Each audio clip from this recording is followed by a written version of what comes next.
Fáilte Arash. Bienvenue. Welcome back to the final slice of the 6 o'clock show. Still stirring the pot with us is the fantastic Jack Walsh. And now let's turn up the heat. Erica, you're ready to show us how it's really done. Let's get cooking. Your anniversary dish. Yes, it is. My 5 years on the show, can we believe it? It's probably around the 100th show I'd say I've been on.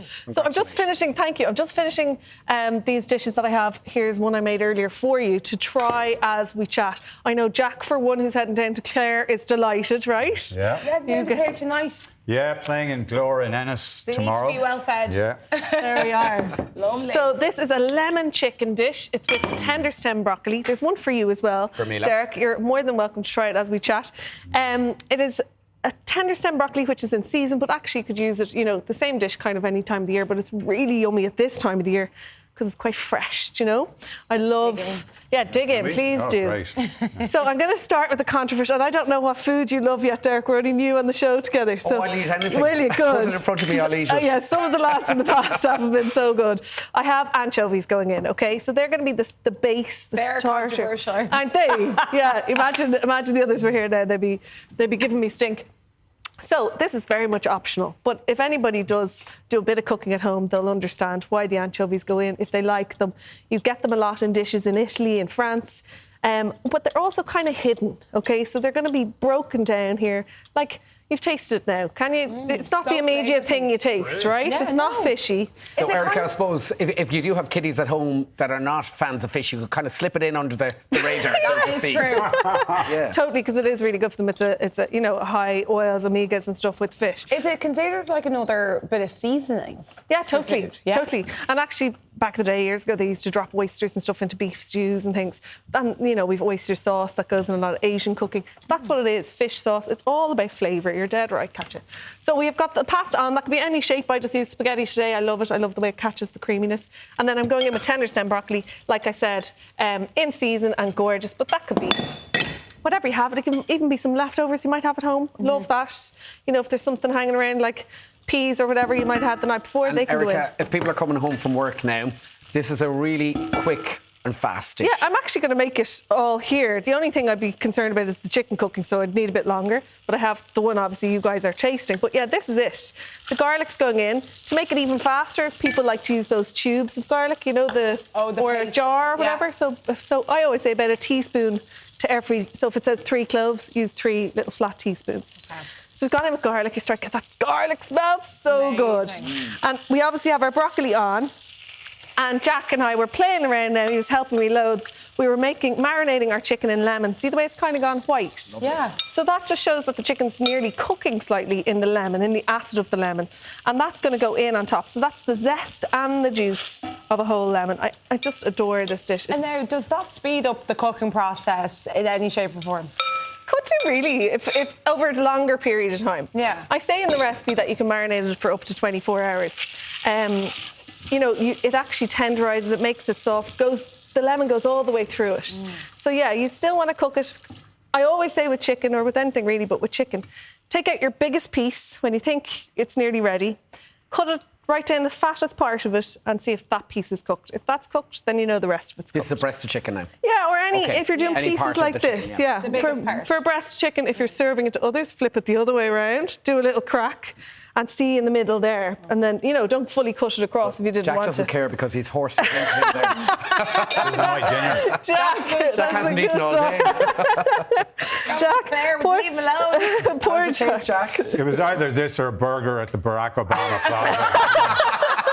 No contest. I think I've done well. Good comment. No contest whatsoever. That is so funny. So as that cooks, right, so we're nearly finished in the sense of that's your sauce and that's everything that's going on. We're going to do a little bit of a crumb on the top. So this is breadcrumbs. You could have, you know, some people say Parmesan cheese is nice with lemon. I prefer this idea. So it's almonds toasted with breadcrumbs. So I've got a dry pan initially with the almonds. They're going to go in there. The recipes I've done, you'll see, are for 2 people. So it's a good one for 2. It's actually a good one for 1 as well, if you just want to use 1 chicken breast. We all actually the have bits. the QR code on screen if Okay, there's anyone at perfect. home that wants to follow the recipe. But yeah, you do really taste that crunch. Do you? Yeah, that's good. On the top, it's another texture level. I'm always about flavour and texture, right?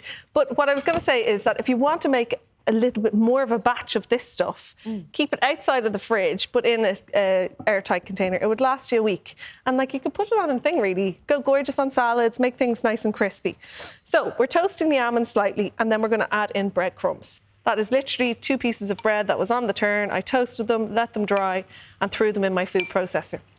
So this is to make the coating. This is to make this sprinkle on top, this crispy deliciousness on top to give an extra bit of texture and flavour. And I suppose to double carb up our dish, because that's why not. So we have that going, we have the chicken going, we're going to get the pasta in, the broccoli in, and start bringing it over, OK? So you obviously don't want to overcook your broccoli, nice and green. What's a good time for broccoli now? Because I'm always either it's too crunchy or it's so soggy and soft. So actually we're boiling it here today, but I'd usually steam it. I love steaming my veg. Yeah, I think steam is And it brilliant. keeps all the nutrients in it as well. Exactly, less watery.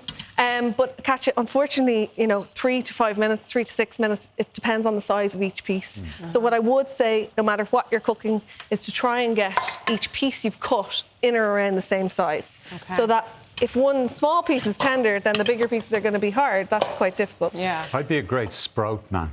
Would you? Yeah, I love The much sprouts. maligned sprout. Yeah. Nobody likes it. It's like Marmite or something. But Oh, I if love it's it. just the right, cooked just right, 100%. you have to sort of eat it straight away. Yeah. Because Down if the it's, hatch. if, Down the hatch.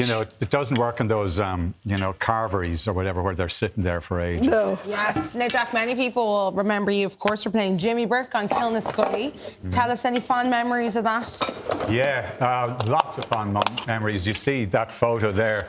That's from probably when we did the pilot, and you see how we're all so young looking, including Pat. It was great, and we used to go for 6 weeks every year down to Castleconnell in County Limerick on the River Shannon.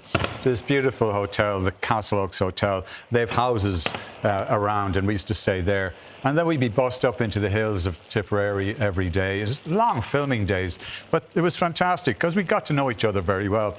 And myself and Pat and Joe Rooney would be sitting there in many of the scenes like this. I mean, I got a welt in my elbow. You lose it on. Yeah, because I'd be looking at Pat all the time, so my right elbow got a sore. I could have sued him. Jack, of course, there is a village down in Tipperary. It's called Kiloscully. Yeah, Kiloscully. Just alongside Ballynahinch. Yeah, and so the outside of the pub that they use is in Ballynahinch. That was on Bunanhui, and it was yellow painted. And there was another one that was painted yellow that we used the interior for.